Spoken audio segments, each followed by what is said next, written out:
Hey, salut beau gosse, salut belle gosse. Aujourd'hui, on parle du prochain opus de la saga Scream. Mais il va y avoir une petite originalité. Alors bougez pas et je vais vous expliquer ça tout de suite. Le temps de mettre un tout petit peu de vin dans ma petite canette de coca. Quoi, vous faites pas ça vous ? Mais vous avez vraiment des goûts de chiottes.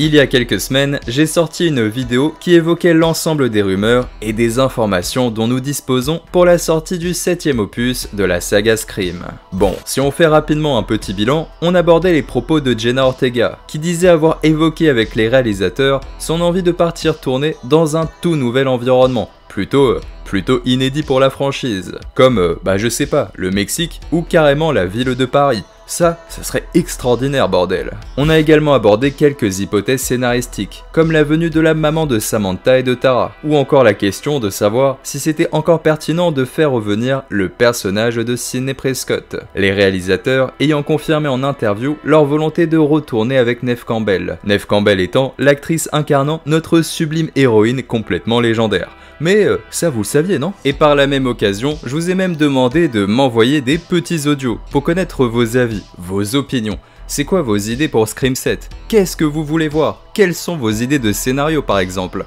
Donc aujourd'hui, moi je vais me taire, je vais un peu fermer ma gueule et je vais vous laisser parler. Bon, je reviendrai quand même faire 2-3 blagues de temps en temps, parce que sinon, moi-même je vais me faire chier bordel. Et malheureusement, je n'ai pas pu mettre tous vos audios dans cette vidéo, donc il y aura bien une partie 2. Et si vous voulez participer, ça va se passer sur mes différents réseaux sociaux, donc n'hésitez pas à rejoindre mon Instagram, mon Twitter, etc.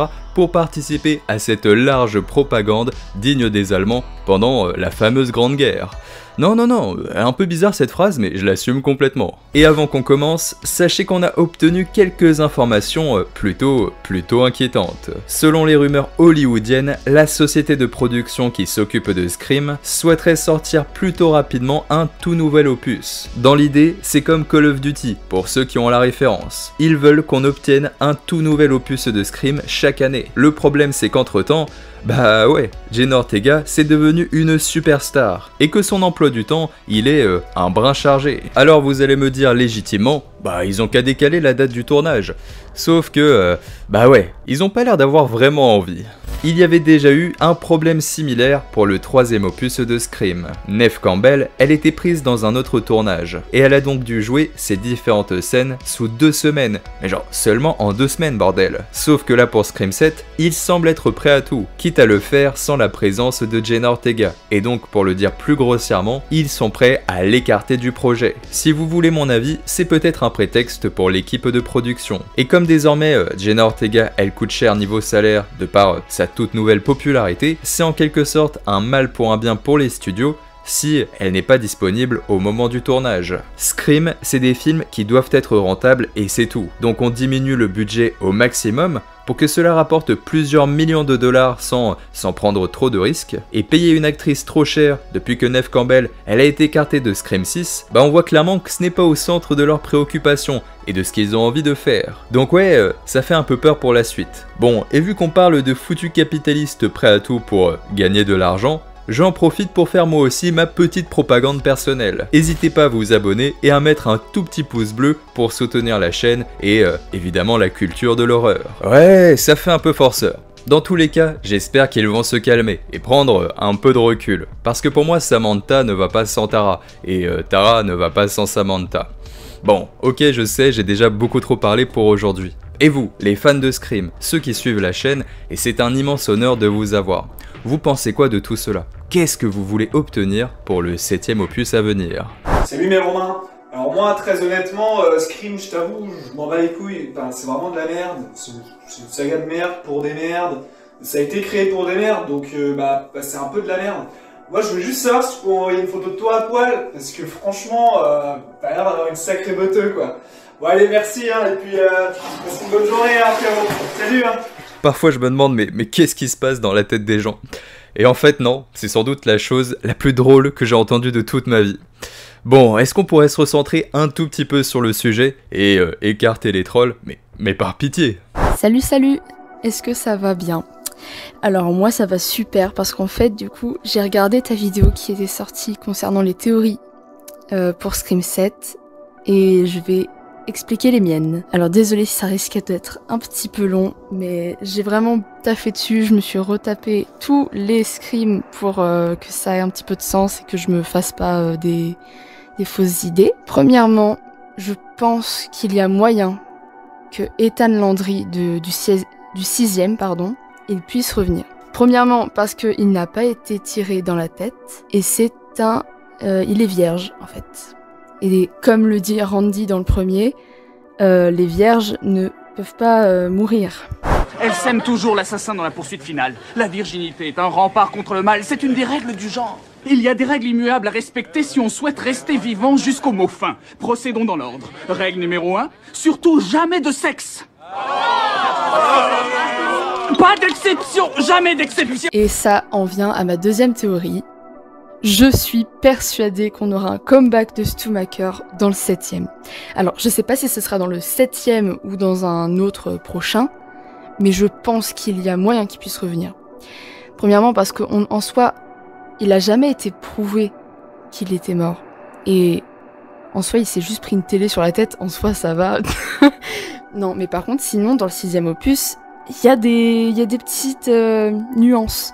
Par exemple, quand ils sont dans la tanière où il y a tous les objets des autres épisodes, il y a Mindy et Kirby qui se mettent en face de la télé, et Kirby se met à dire, je sais plus exactement, mais en gros, c'est la télé qui a tué Stumacher, et Mindy se met à dire, si tu penses qu'il est mort. Le téléviseur qui a tué Stumacher, si on croit à sa mort. Donc ils font quand même des pics comme quoi il est probable qu'il ne soit pas mort. Donc moi j'ai très envie qu'il revienne. Et donc pourquoi pas un duo Ethan X Stumacher, le duo des tiens je me prends une télé dans la tête, pourquoi pas, ça peut être assez drôle. Je viens de me rappeler de quelque chose pour le retour de Stumacher.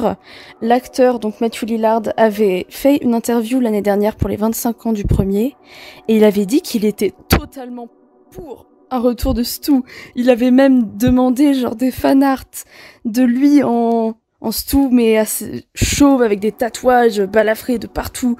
Mais il avait l'air super partant pour un retour de Stu.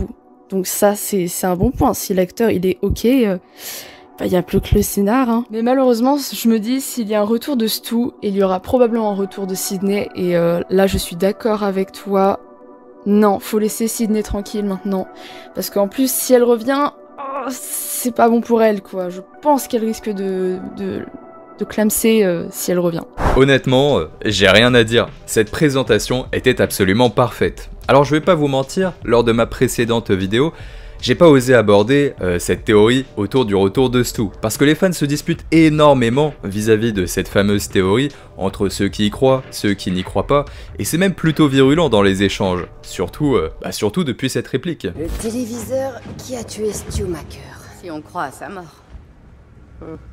Est-ce qu'il faut la prendre comme quelque chose de réel, et donc comme quelque chose de concret, ou est-ce que les réalisateurs, ils ont brisé le 4e mur pour se moquer des véritables fans de Scream, qui font beaucoup trop de théories autour du retour de Stu? C'est toute la question, mais parmi tous les audios que j'ai reçus, c'est sans doute la théorie la plus populaire. Mais vraiment, c'est ce que les fans demandent le plus, et même ce qu'ils demandent profondément. Les fans, ils veulent le retour de Stu. Moi, encore une fois, j'y peux rien, c'est pas moi qui décide. J'ai quelques théories, parce que j'ai cherché vraiment profond du sujet de Scream 7.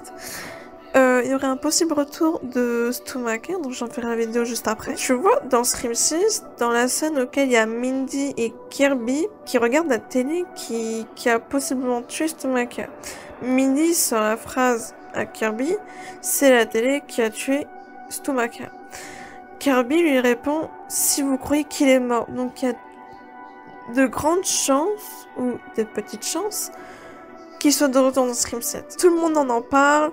Après, j'ai un autre screen auquel Matthew Lillard dit que normalement il devait faire son retour dans Scream 3 parce qu'il a été payé, mais il a été payé pour autre chose. Et pour être parfaitement honnête avec vous, j'ai pas pu mettre tous vos audios dans cette vidéo comme je vous le disais, donc il y aura évidemment une partie 2, mais je les ai tous écoutés, et je peux vous garantir que les 3/4 des audios que j'ai reçus, et donc que vous m'avez envoyés, eh bien les 3/4, ils parlaient tous du retour de Stu.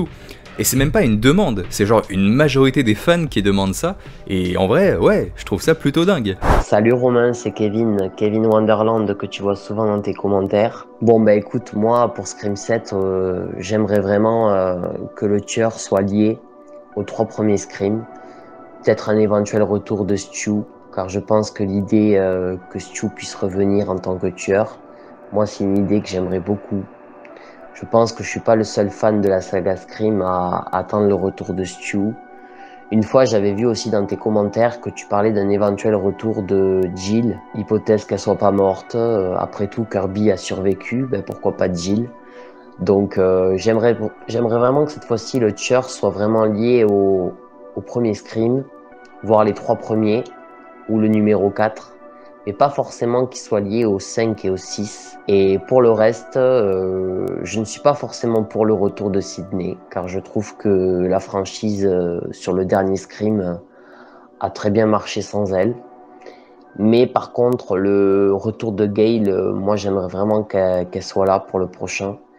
Mais qu'on développe un peu plus son personnage, car malheureusement on l'a pas vu beaucoup sur le dernier. Mais j'aimerais vraiment qu'elle soit plus développée. Et j'aimerais aussi que Kirby reste sur Scream 7. En tant que grand fan de films d'horreur, crois-moi que ta chaîne YouTube, vraiment, c'est un bonheur. Je t'embrasse. Y en a qui parlent d'un retour de Jill. Parce que si on regarde bien, elle a reçu que une balle, peut-être qu'il y aura un retour de Jill Roberts. Et en fait, plus largement qu'un retour de Stu, ce que les fans veulent, c'est un antagoniste principal, qui serait important, qui serait profondément charismatique, mais qui relierait aussi bien les nouveaux personnages avec ceux de la trilogie originale, pour qu'on soit vraiment un univers mais cohérent de bout en bout. Quelque chose qui englobe le tout. Et c'est un peu comme Roman dans le 3e opus de Scream, qui permet de revoir les anciens opus d'une toute nouvelle façon. Et c'est ainsi que quand tu lances Scream premier du nom et Scream 2, bah tu repenses à Roman et tu te dis que c'est en partie à cause de lui si toute cette aventure, elle s'est produite. Parce que, il faut dire les termes, les tueurs du 5e et 6e opus, ils apportent pas grand chose à la saga. C'est juste des méchants qui sont là pour être méchants, et c'est un peu tout. Les spectateurs, ils retiennent principalement Stu, Billy, Roman ou encore Jill, mais ils retiennent pas Richie et son petit papa. Et je vous comprends totalement, on a besoin d'un tueur charismatique, qui apporte vraiment quelque chose à la saga. On a besoin d'une toute nouvelle icône. Putain, qu'est-ce que c'est beau ce que je viens de dire. Vous voulez toujours pas un peu de vin dans votre coca? Vous êtes sûr, hein? Coucou Romain, moi c'est Madeleine, je dois dire que je suis même pas sûre en fait d'avoir envie d'un Scream 7 parce que j'étais extrêmement déçue par Scream 6.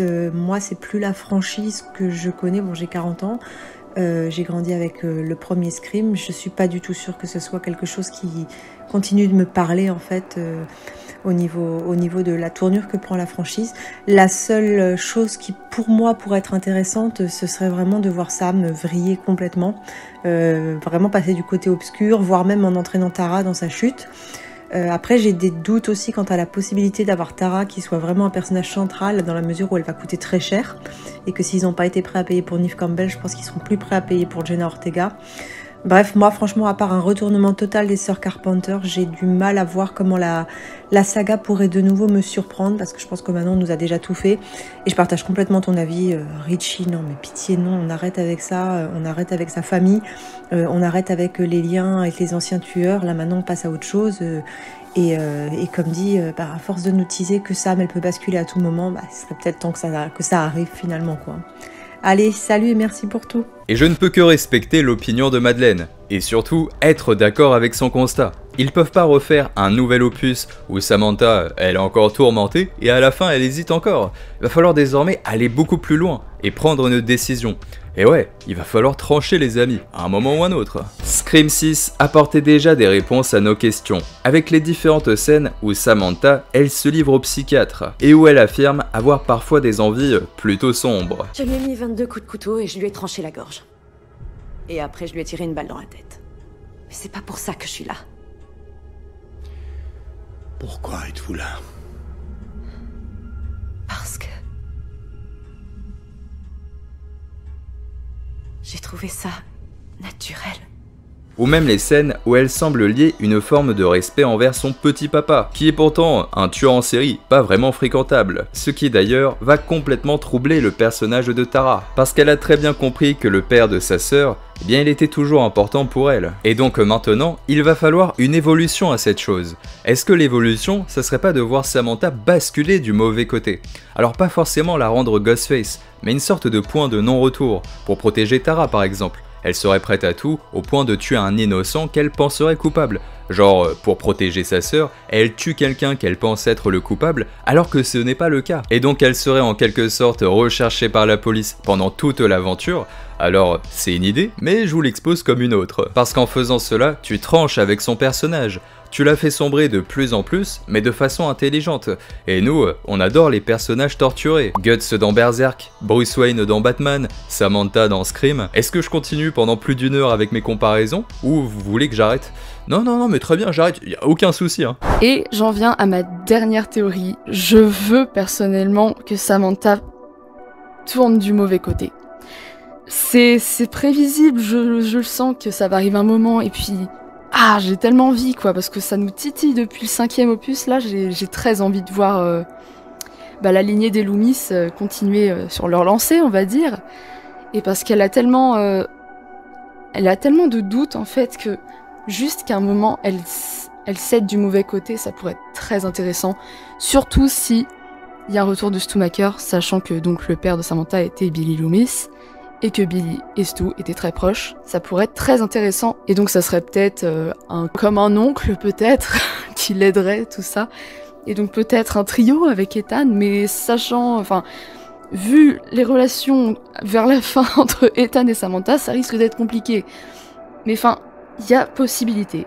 Enfin voilà, du coup c'est mes théories, mais j'avais besoin d'en parler parce que vraiment j'adore cette franchise. Et vraiment ta chaîne c'est une très bonne découverte, continue comme ça. GG. Et tout comme les théories autour du retour de Stu, le fait que Samantha sombre de plus en plus dans la démence, dans une espèce de folie, ou devienne carrément une antagoniste, c'est vraiment quelque chose qui est revenu souvent. C'est une demande des fans. Moi, j'y peux rien encore une fois. Mais sachez une chose, parmi l'ensemble des théories que vous avez évoquées, celle d'une Samantha torturée, c'est celle qui me correspond le plus, c'est celle qui me plaît le plus. Et j'espère de tout cœur que c'est ce qu'on va obtenir en termes de direction narrative pour le 7e opus de Scream. En même temps, comment ne pas tomber amoureux d'une brune qui aime de temps en temps poignarder des gens? Ouais, je vous le demande. Ma théorie sur Scream 7 serait que peut-être que Tara deviendrait la tueuse si elle revient, à cause de l'histoire avec Jenna Ortega qui ne reviendrait pas. Pourquoi? À cause de tout ce qu'elle a vécu et des problèmes qu'elle a avec sa sœur. Des légers problèmes qui deviennent de l'attachement. Mais pourquoi les scénaristes feraient ça? Parce que depuis le début, c'est un nouveau personnage qui devient le tueur. Un nouveau personnage dans chaque film. Là, ce serait un personnage qu'on aurait eu depuis quelques films qui deviendrait un tueur. Donc, auquel on s'est attaché. Ce serait pas un nouveau personnage. Une autre théorie plausible serait que ce serait un membre de la famille Carpenter qui viendrait pour une histoire de vengeance ou une histoire de popularité comme un peu à la Jill dans Scream 4, mais légèrement tourné différemment. Et enfin, la dernière chose qui revient le plus souvent, disons en 3e position dans cette espèce de classement un peu étrange, c'est la chose la plus logique en fin de compte, c'est un désir de nouveauté. Vous voulez que la saga aille beaucoup plus loin et s'émancipe un peu de ses codes beaucoup trop traditionnels. Ce qui encore une fois est une demande qui est, on va pas se mentir, plutôt honorable. Hey, salut beau gosse. Bon allez, je vais m'arrêter là tout de suite dans mon imitation parce que sinon on va partir dans une forme de multiverse un peu à la Scream Stable et on n'en aura pas fini. Je t'envoie ce petit vocal pour ta vidéo sur les théories pour Scream 7. Moi ce que je vais te proposer ici, c'est pas vraiment une théorie, c'est plus un questionnement, une interrogation qu'on pourrait se poser pour l'avenir de la franchise. Ma question est donc la suivante, est-ce que tu penses pas qu'il serait enfin temps pour que la saga puisse avoir un vrai nouveau souffle, de se détacher des personnages principaux des premiers films? Je te prends pour exemple Scream 6, où la fin, le twist, la révélation m'a complètement laissé à part, parce que le cousin au fils du tonton à Billy Loomis, c'était un peu trop pour moi. Alors est-ce que tu penses pas pour que la saga se renouvelle véritablement, il serait pas temps, dans Scream 7, que ce soit la direction à prendre tout simplement? Je t'embrasse. Alors déjà moi, je trouve que depuis le 5, ils ont beaucoup calqué les premiers films. Le 1, voilà, à la fin, on découvre que Richie, voilà, c'est le petit ami qui tue. Dans le 6, là, qui est sorti, la vengeance familiale, avec, comme dans le 2 avec la mère de Billy. Et du coup, moi, ce que j'aimerais beaucoup voir dans le 7, c'est encore une histoire de famille, mais un peu différente, là, qui toucherait la famille de Sam et Tara, comme dans le 4, avec la cousine de Sydney. Donc j'aimerais beaucoup que par exemple on fasse la connaissance de leur cousin ou de leur cousine et que ce serait le groupe d'amis de leur cousin ou leur cousine qui serait touché et on découvrirait en fait qu'à la fin ce serait leur cousin ou leur cousine à Sam et Tara qui serait le Ghostface et le mobile ce serait que ils voudraient se venger du fait que Sam allait fait exploser leur famille quand elle a découvert que son père c'était pas vraiment son père. Voilà. Du coup moi ma théorie, mon envie c'est pas vraiment une théorie, c'est plus une envie. Moi j'aurais pu faire ça si j'avais été scénariste. Ça aurait été en fait de voir 4 antagonistes mais qu'il n'y aurait que 3 Ghostface. C'est-à-dire qu'en fait, il y aurait 3 Ghostface plus un antagoniste qui lui serait un adolescent infiltré dans leur groupe et qui donnerait des informations aux 3 tueurs. Voilà, c'est une idée qui peut vraiment partir dans de la merde, mais si c'est bien fait, ça peut vraiment partir dans quelque chose de très très bien. Et du coup, les 3 tueurs seraient, moi j'aimerais bien, des adultes. Donc pour moi, il y aurait Stumaker, ce serait génial de le revoir quoi, parce que j'adore l'acteur en plus. Et il ressemble un peu à Amber, je trouve. Donc lui c'est le père d'Amber qui envoie Amber dans le 5 pour les tuer. Je sais pas, un truc comme ça peut être fait. Ouais, ou une autre motivation pour Stu, tu vois. Et après les 2 autres, ça peut, je sais pas, être des profs d'université fans de Tara et Sam, ou je sais pas, la mère de Richie, même si bon, moi, l'idée m'emballe pas non plus. Ouais, ça peut être, je sais pas, des parents des précédents tueurs. Ouais, je sais. Avec ces différents intervenants, on se rend compte que les fans de Scream, ils possèdent tellement, mais alors tellement d'idées différentes. Ça doit vraiment être pas facile de se retrouver derrière les pages blanches qu'on doit remplir pour écrire le scénario d'une saga aussi importante pour la culture de l'horreur. Que l'on souhaite que Samantha sombre dans la tourmente, qu'on souhaite avoir plusieurs tueurs, dont un mastermind semblable à Roman dans le 3e opus de la franchise, ou encore que l'on souhaite un retour d'un personnage mythique, qui est pourtant censé être bel et bien mort. Et bien tout cela est possible et crédible, et c'est même plutôt envoûtant. Mais une fois sur le papier et devant la caméra, est-ce que c'est toujours possible? Est-ce qu'au fond, c'est pas trop? Est-ce que c'est toujours pertinent et crédible pour la franchise? Et donc au fond, est-ce que c'est toujours Scream? Sans oublier la nostalgie. Parce que ouais, Scream est une saga qui a traversé les différentes générations. Et l'ensemble de ces générations, elles ne sont pas du tout d'accord entre elles. Et moi, j'adore, je trouve ça vraiment incroyable. Et sachez une chose, je connais même des gens qui ont découvert la franchise d'abord par le biais de la série, et qui m'ont même dit, mais genre ils étaient convaincus, ils m'ont dit une chose qui m'a marqué à vie, ils m'ont dit qu'ils ont toujours préféré le personnage de Emma Duval en comparaison à celui de Sidney Prescott. Alors moi, je juge pas, hein. Je cherche juste encore une fois à foutre la merde entre les différents fans de la saga. Amour, paix et sexe, ça c'est ma phrase préférée. Soit dit au passant, genre j'ai re-regardé Scream 6 parce que j'étais chargé et pour ma part, genre je trouve qu'il est pas aussi bien que les originaux. Bon, mis à part le 4 que j'ai bien aimé, mais il est un cran en dessous. Mais je trouve que le 6 il est... Après je sais pas si c'est moi qui ai une vision plus adulte que quand j'ai vu les autres quand j'étais plus jeune. Mais j'ai beaucoup aimé le côté enquête. Mais je trouve que le 6 il représente vachement bien qui est enquête, tension justement. Et je trouve ce côté là vachement ouais, tout le monde est suspect, tout le monde fait culture. Donc... Et tout comme certaines personnes demandent le retour de Stu, eh bien certains fans demandent le retour d'environnements précis provenant des anciens films. Bonjour mes Romains, je voulais partager ma théorie pour Scream 7. Enfin c'est pas une théorie, c'est plutôt une envie. Ce que j'ai trouvé dommage dans Scream 6, c'est qu'on était à New York, mais que les tueries se passaient toujours en intérieur, alors que si les tueries se passaient à l'extérieur, il y aurait beaucoup plus de monde à tuer pour Ghostface. Beaucoup plus de mise en scène dans les meurtres. C'est pour ça que dans Scream 7, j'aimerais que ça se passe dans les rues de New York, à l'extérieur, au Nouvel An. Comme ça, il y aura encore plus de monde dans les rues, ce sera plus dur pour nos personnages, plus dur pour le tueur, il y aura de meilleures mises en scène, et encore de meilleures tueries à la chaîne. Le Scream 7, du coup, qui pourrait sortir dans les prochains mois, on pourrait dire ça. Et je me suis dit qu'il pourrait faire un rapprochement sur la fac de Windsor, avec Sidney Prescott qui revient. Après, si ça se passe au Mexique, on pourrait dire que ça pourrait être un bon contexte du film du coup, mais s'il pourrait refaire la fac du Windsor, et Dewey, comme il est mort, on peut pas le faire revenir, mais Sidney, on le peut. Et vous voyez, cette vidéo, elle est partie dans tous les sens. Mais c'est beaucoup trop bien parce qu'on a pu avoir des personnalités différentes, certains qui sont plus âgés que d'autres, certains qui ont apprécié le 6, tandis que d'autres non, certains qui partent dans des retours d'anciens personnages, tandis que d'autres veulent un développement profond des personnages qui sont toujours en vie. Ce qui fait que ouais, il y a vraiment de l'espoir pour Scream 7, qu'on soit d'accord avec les théories des fans ou non.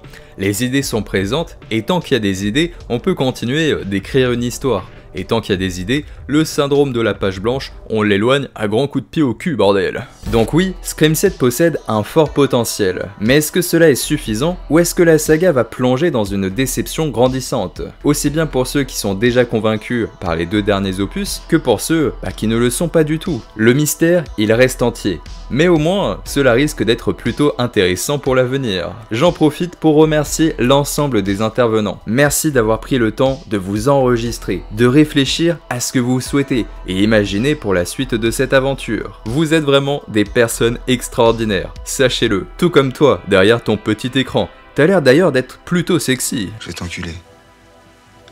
Je vais t'enculer et tu jouiras. Et j'attends beaucoup de respect dans les commentaires. Que vous soyez d'accord avec les intervenants ou non, le respect, c'est la base de notre humanité. Vous avez droit de ne pas être d'accord avec eux, et avec leurs avis évidemment. Et si c'est le cas, je vous demande de l'exprimer mais dans le calme, avec beaucoup de respect. Parce que déjà c'est la moindre des choses, et que c'est pas toujours facile de participer à une vidéo comme celle-ci. Même si encore une fois on est une toute petite chaîne et qu'on représente une petite goutte d'eau face à cet océan que représente la plateforme de YouTube. Et en tout cas, j'espère que cette vidéo vous a plu et que vous avez passé un bon moment. Elle a demandé beaucoup de travail, le temps de récupérer des audios, le temps que tout le monde soit coordonné, le temps de faire un montage qualitatif.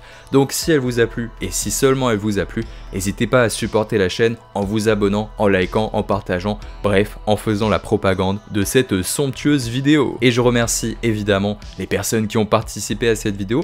Vous avez une façon de parler, je vous aime, vous êtes somptueux, ne doutez jamais de vous.